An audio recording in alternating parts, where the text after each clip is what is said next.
बच्चों, मैं हूं आपका मार्गदर्शक संतोष कुमार अनमोल और आप देख रहे हैं अपना प्यारा सा यूट्यूब प्लेटफॉर्म आरटीएस अनमोल, जहां आप सभी नौनिहाल बच्चों को तैयारी करवा रहा हूं क्लास 10th के सभी विषयों की। और चलिए, इस वीडियो में जो आपको मिलने वाला है उसको मैं आपको एक बार ब्रीफ कर दूं। जैसा कि आप थंबनेल देख रहे हैं, थंबनेल में लिखा हुआ है चैप्टर 1 जय प्रक्रम। आप सभी को पता है कि बायोलॉजी का ये चैप्टर है अपना जय प्रक्रम, और इसका ये लेक्चर दूसरा है मेरे नौनिहाल बच्चों। तो आप समझ सकते हैं कि पहला लेक्चर हमने पढ़ा दिया है। तो जिन बच्चों ने पहला लेक्चर नहीं देखा है वो हमारे प्लेलिस्ट में जा करके देख लें, या फिर उसका लिंक हमारे डिस्क्रिप्शन बॉक्स में भी नीचे दे दिया गया है। आप वहां से जा करके भी लेक्चर 1 वाले वीडियो को देख सकते हैं। तो चलिए, बिना किसी देरी के हम शुरू करते हैं इस वीडियो को। तो आइए, आज के इस वीडियो में हम लेकर के आए हैं आप लोगों के लिए कुछ बहुत ही महत्वपूर्ण वीवीआई ऑब्जेक्टिव, जिसको आज हम लोग करेंगे पूरा बहुत ही कम समय में। तो चलिए चलते हैं पहले प्रश्न की ओर। और पहला प्रश्न आपका कहता है कि इनमें से किसकी उपस्थिति के कारण रक्त लाल दिखाई देता है। इनमें से किसकी उपस्थिति के कारण रक्त लाल दिखाई देता है मेरे प्यारे बच्चे? पहला ऑप्शन है थ्रोम्बिन, दूसरा है फाइब्रिन, तीसरा है हीमोग्लोबिन और चौथा है सीरम। तो आप लोग बहुत ही पहले से पढ़ते आ रहे हैं कि हमारे शरीर में एक जो है पिगमेंट है, वर्णक है, जिसका नाम है हीमोग्लोबिन। और पिगमेंट का काम होता है बच्चा जी रंग देना, और यही वो हीमोग्लोबिन है जिसके कारण जो है रक्त का रंग जो होता है बच्चा जी वो लाल होता है। चलिए, क्लियर हो गया ना? तो इस तरह से haemoglobin is the right answer of this question. अगला प्रश्न है कि वसा का पाचन करता है। आप सभी को पता है कि भोजन के रूप में हम लोग कार्बोहाइड्रेट लेते हैं, वसा लेते हैं, प्रोटीन लेते हैं।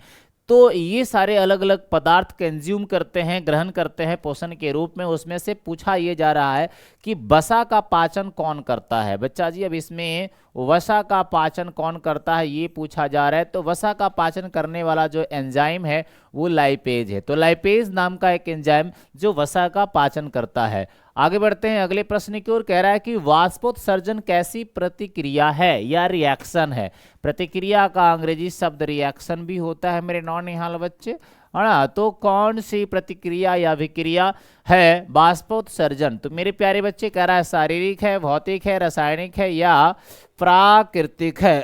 तो बच्चा जी, अब इन सबों में आप वाष्पोत्सर्जन की बात करेंगे तो आपको पता होना चाहिए कि वाष्पोत्सर्जन, है ना, वाष्प का निर्माण होना। जल भी यदि किसी जलाशय में रहता है, वहां से वाष्प निकलता है, तो वाष्पोत्सर्जन होते रहता है, जिसको हम लोग फिजिकल रिएक्शन कहते हैं या भौतिक प्रतिक्रिया कहते हैं। तो option B will be the right answer of this question, है ना। अगला प्रश्न मेरे प्यारे बच्चे, पौधे में प्रकाश संश्लेषण का स्थान है। अब ये प्रकाश संश्लेषण का स्थान कहाँ है पौधों में, कहाँ पर जाके प्रकाश संश्लेषण की क्रिया होती है, उस प्लेस का नाम बताना है मेरे प्यारे बच्चे। पहला ऑप्शन है माइटोकॉन्ड्रिया, दूसरा है क्लोरोप्लास्ट, तीसरा है ल्यूकोप्लास्ट और चौथा है इनमें से कोई नहीं। तो मैं आपको बता देना चाहूंगा मेरे प्यारे बच्चों कि क्लोरोप्लास्ट वो जगह है जिसको हम लोग कहते हैं वर्णी लवक। अंग्रेजी में इसको कहते हैं मेरे प्यारे बच्चे वर्णी लवक कहते हैं इसको, है ना। क्लोरोप्लास्ट को वर्णी लवक कहते हैं। तो ये जो क्लोरोप्लास्ट होता है, वर्णी लवक होता है, यहीं पर जो है प्रकाश संश्लेषण की क्रिया होती है। इसलिए आपसे प्रश्न करें कि पौधों में प्रकाश संश्लेषण का स्थान है, तो माइटोकॉन्ड्रिया बिल्कुल नहीं, ल्यूकोप्लास्ट बिल्कुल नहीं, तो इसलिए अपना होगा क्लोरोप्लास्ट। चलते हैं अगले प्रश्न की ओर। अगला प्रश्न की परिशेषिका हिस्सा है। आइए, परिशेषिका बच्चा जी देखना है कि परिशेषिका हिस्सा है किसका? आहार नाल का, तंत्रिका तंत्र का, संवहन तंत्र का या जनन तंत्र का। तो क्या आप लोग समझ पा रहे हैं कि परिशेषिका का मतलब क्या होता है? तो बच्चा जी, परिशेषिका का मतलब होता है अपेंडिक्स, है ना। अब तो आप लोग अच्छे से समझ रहे हो कि अच्छा ये वाली बात है अपेंडिक्स। तो भाई कभी कभी यही होता है कि हम लोग हिंदी शब्द को उतना ज़्यादा तरजीह नहीं देते हैं और उसके अंग्रेजी शब्द ही अक्सर जुबान पे होता है ना। तो इसीलिए आइए, अब तो आप बता सकते हैं कि अपेंडिक्स कहाँ होता है, आहार नाल में, तंत्रिका तंत्र में या फिर संवहन तंत्र या जनन तंत्र में। तो आप सभी को पता है कि जहाँ पर छोटी आंत जो है, जहाँ पर छोटी आंत जो है बड़ी आंत से मिल रहा होता है, वहीं पर उंगली नुमा उभार होता है, यानी कि उंगलीनुमा संरचना होता है बच्चा जी, उसी को हम लोग क्या कहते हैं, तो अपेंडिक्स कहते हैं। तो ये कहाँ हो गया अपने आहार नाल में। क्लियर है ना मेरे नौनिहाल बच्चे? तो option option A will be the right answer of this question. Clear है? आगे बढ़ते हैं अगले प्रश्न की ओर। अगला प्रश्न की किण्वन क्रिया पाई जाती है। किण्वन की क्रिया किसमें पाई जाती है, मतलब ये समझना है कि किण्वन कौन कराता है, अमीबा, ईस्ट, हाइड्रा या इनमें से कोई नहीं। जवाब दीजिए कि किण्वन कौन कराता है मेरे नौनिहाल बच्चे। तो इस प्रश्न का सही जवाब होगा, इस प्रश्न का सही जवाब होगा ईस्ट। यही वो जो ईस्ट है मेरे प्यारे बच्चे, घर में आप लोग इडली डोसा ये सब खाते रहते हैं, जलेबी वगैरह भी खाते हैं, तो ये सब जो भी चीज़ें हम लोग खाते हैं तो इसका किण्वन करने का काम जो है ईस्ट का होता है। और जब ये किण्वन करके हम लोग कोई भी भोज्य पदार्थ, खाद्य पदार्थ बनाते हैं तो क्या मज़ेदार होता है, एकदम से क्रिस्पी होता है, बहुत ही अच्छा लगता है खाने में जलेबी वगैरह, है ना बच्चा जी।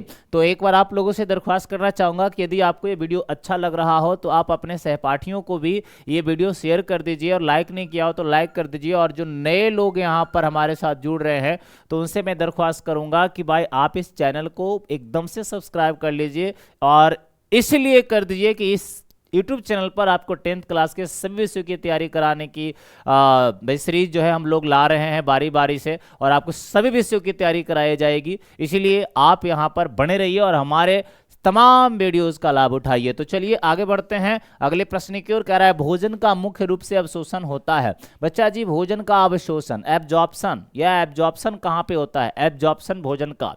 तो बच्चा जी यानी अवशोषण कहाँ पर होता है, भोजन करते हैं आप, मुख गुहा में डालते हैं, उसके बाद ग्रहणी ग्रसनी जो भी है नीचे अमाशय, छोटी आंत बड़ी आंत, इस तरह से जो है आपका भोजन जो है धीरे धीरे डाइजेस्ट होकर करके वो जाता रहता है। उसमें से लास्टली यानी कि अंततः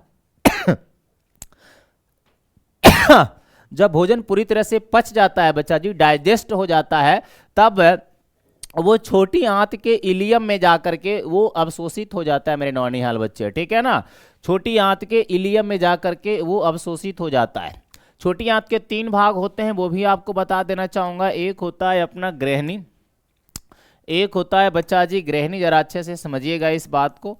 एक होता है ग्रहणी, दूसरा होता है जेजुनम, दूसरा होता है जेजुनम, और तीसरा होता है इलियम, है ना।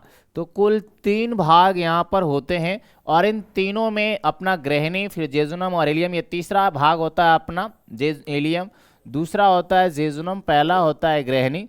अब इस इलियम में ही ना आकर के भोजन लास्टली पूरी तरह से डाइजेस्ट हो जाता है और उसका यहीं से अवशोषण होता है बच्चा जी। तो इस तरह से इस प्रश्न का सही जवाब होगा इलियम। अगला प्रश्न है प्रकाश संश्लेषण की क्रिया में उत्पन्न होता है। जब फोटोसिंथेसिस प्रोसेस होता है तो ये पूछ रहा है कि उसमें क्या निकलता है। पहला है प्रोटीन, दूसरा है ग्लूकोज, तीसरा है विटामिन और चौथा है वसा।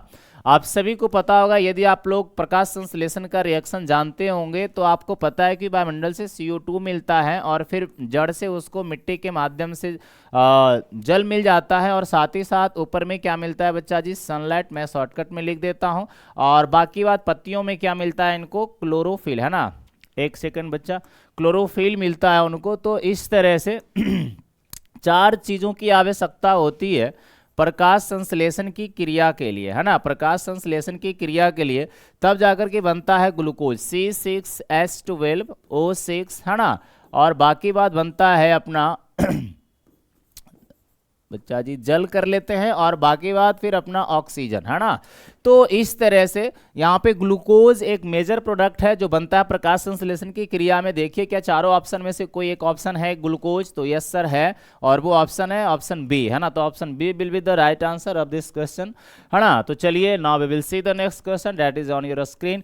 प्रश्न है अपना कि भाई ट्रैकिया किस जीव का श्वसन अंग है। ट्रैकिया, आप में भी ट्रैकिया है मेरे प्यारे बच्चे, ऐसा नहीं है। आप चूंकि ये आपका ये नस्ल ये आपका जो नसिका है और इसके अंदर चैम्बर जो होता है नसिका चैम्बर, और फिर उसके अंदर जो है कहीं ना कहीं ट्रैकिया आपके अंदर भी पाया जाता है कुछ इस तरीके से, और इसके ऊपर जो है कहाँ गया, उपास्थि का रिंग चढ़ा होता है। इस तरीके से उपास्थि का रिंग चढ़ा होता है। तो आप में भी ट्रैकिया ऑलरेडी पाया जाता है, लेकिन कह रहा है कि श्वसन अंग किस जीव का है ट्रैकिया। तो आप में श्वसन अंग ट्रैकिया नहीं है। आपके नीचे में क्या है, तो आपके नीचे में फेफड़ा है, आपके नीचे में इस तरह से फेफड़ा भी पाया जाता है। तो आपका ये नहीं हो सकता, ना हाइड्रा का, ना स्टारफिश का, ना पाइला का। तो सही जवाब होगा अपना बच्चा जी कॉकरोच। कॉकरोच में श्वसन अंग जो होता है वो ट्रैकिया होता है। ठीक है, आगे बढ़ते हैं, अगला प्रश्न है या इसको श्वसन नाल भी कहते हैं बच्चा जी, ट्रैकिया या श्वास नली कहते हैं।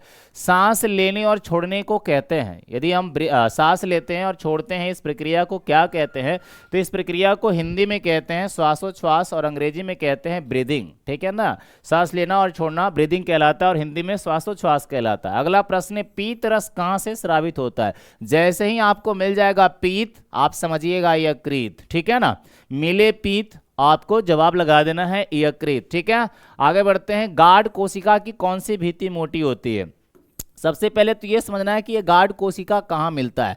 तो बच्चा जी गार्ड कोशिका आपको मिलता है पौधों की पत्तियों में, है ना, पौधों की पत्तियों में आपको मिलता है। वहीं पर ये जो है आपको गार्ड सेल्स मिल जाते हैं। और गार्ड सेल्स में भाई 2-3 लेयर होते हैं, करा कि कौन सी भित्ति, है ना, तो एक बाहरी भीतरी और एक बाहरी, बाकी पार्श्व और इनमें से सभी, ऐसा कुछ कह रहा है। तो करा इनमें से मोटी कौन होता है, चुनना है हम लोगों को, चूज करना है कि इनमें से मोटी कौन होता है। तो गार्ड सेल की जो भीतरी आवरण होता है बच्चा जी, जो भीतरी आवरण होता है वो मोटी होता है। ये वाला जो अपना आवरण होगा ये मोटी है और बाहर वाला जो है वो है अपना पतली। क्लियर है, तो जवाब अच्छे से समझिएगा और इस प्रश्न का सही जवाब हो जाएगा भीतरी आवरण जो होगा वो मोटी होगा।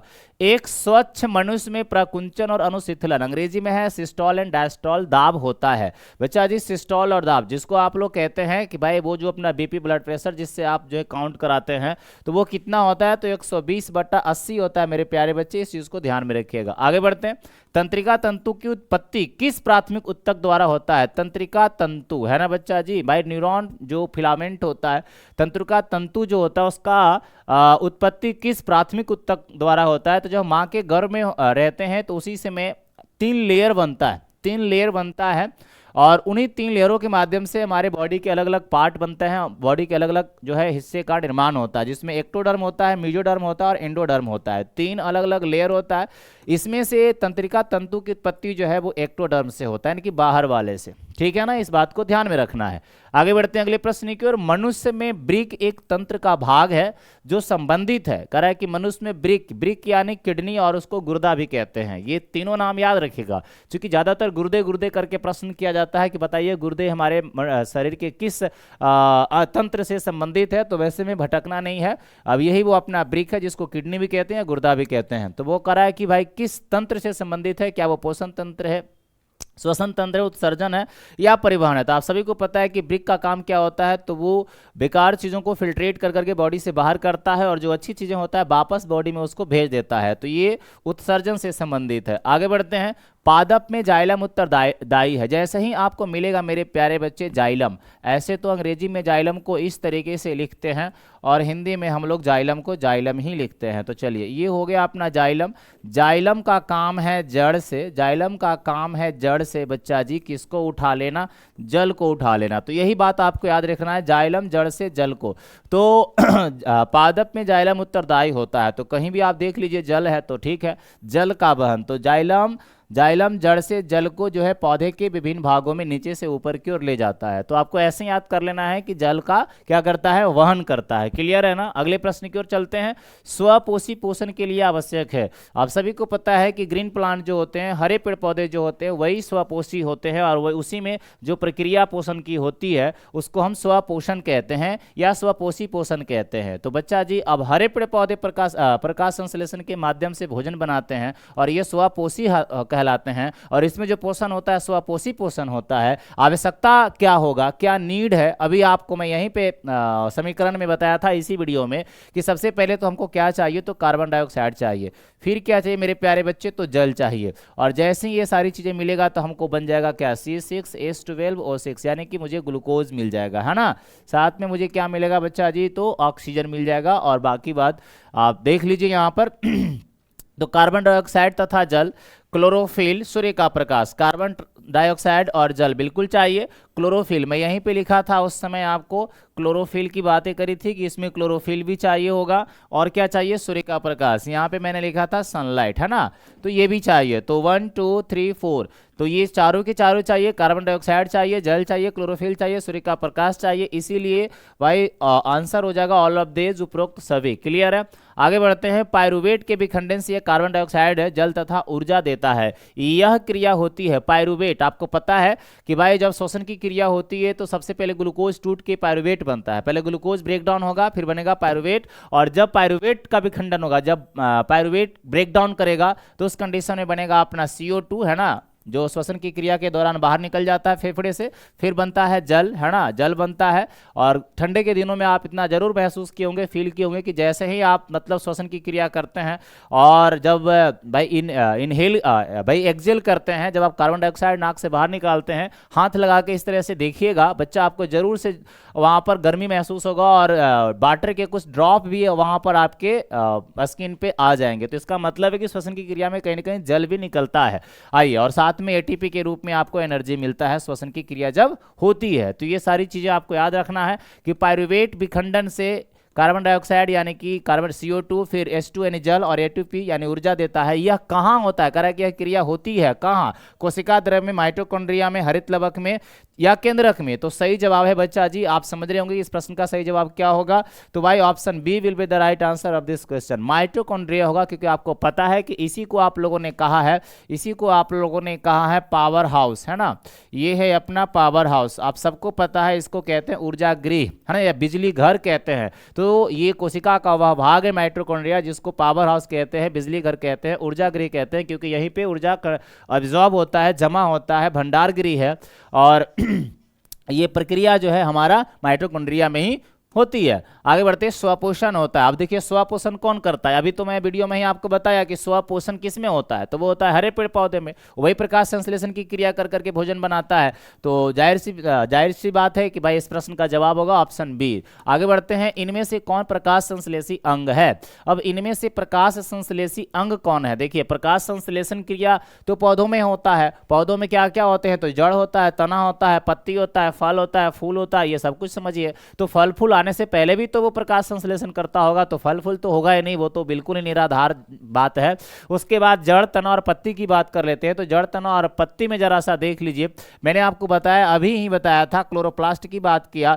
तो ये जो अपना पत्ती है बच्चा, इसी में क्लोरोप्लास्ट होता है, यानी कि बर्नी लवक होता है, और उसके अंदर क्लोरोफिल होता है, और वहीं जाकर के जो है प्रकाश संश्लेषण की क्रिया होती है।